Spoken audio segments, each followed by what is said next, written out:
بہت مشہور ہے، ابھی خالد کہتا ہے کہ میں نے دیکھا کہ ایک شخص کو زندان میں ڈال دیا گیا ہے اور اس نے نبوت کا دعویٰ کیا ہے۔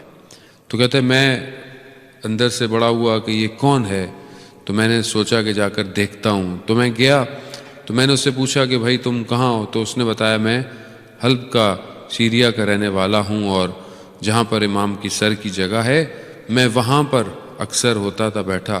تو ایسے میں ایک دن ایک شخص آیا تو اس نے کہا کہ مسجد کوفہ جانا چاہو گے؟ تو میں نے کہا ہاں۔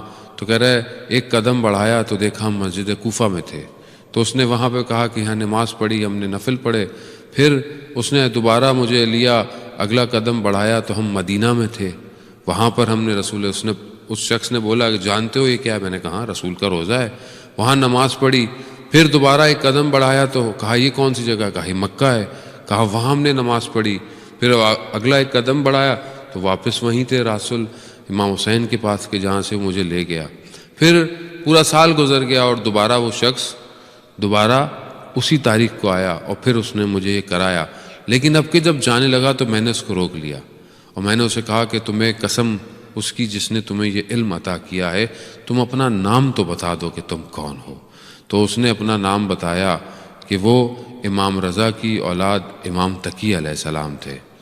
اللہم صلی علی محمد۔ کہتے ہیں یہ بات میں نے ایک کو بتائی تو یہ بات پھیلی، اور یہ بات جب خلیفہ تک پہنچی تو اس نے مجھے قید میں ڈال دیا اور اس نے مجھے بند کر دیا، جبکہ میں نے کوئی نبوت کا دعویٰ نہیں کیا تھا۔ میں تو یہ تھا، وہ میری بات پہ ان کو یقین نہیں آیا، میری بات کو مذاق اڑانے لگے اور مجھے قید میں ڈال دیا۔ اور جب تو ایک اور جگہ ملتا ہے کہ جب اس نے کہا کہ مجھے آزاد کرو تو اس نے بولا وہی جو تمہیں یہاں سے وہاں لے کے جا سکتا ہے اس کو بولو تمہیں آزاد کرا دے گا۔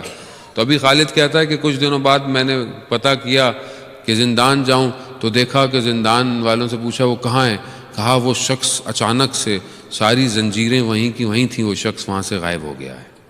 یعنی وہی جو کہ امام ایک جگہ سے دوسری جگہ لے کے جا سکتا ہے، وہی امام نجات بھی دے سکتا ہے۔ عزیزان محترم، بات یہ ہے کہ امام کو پکارے آدمی دل سے۔ جب آپ اپنے دل سے اپنے امام کو پکاریں گے، امام سے توسل کریں گے تو یقیناً امام مدد کو آئیں گے۔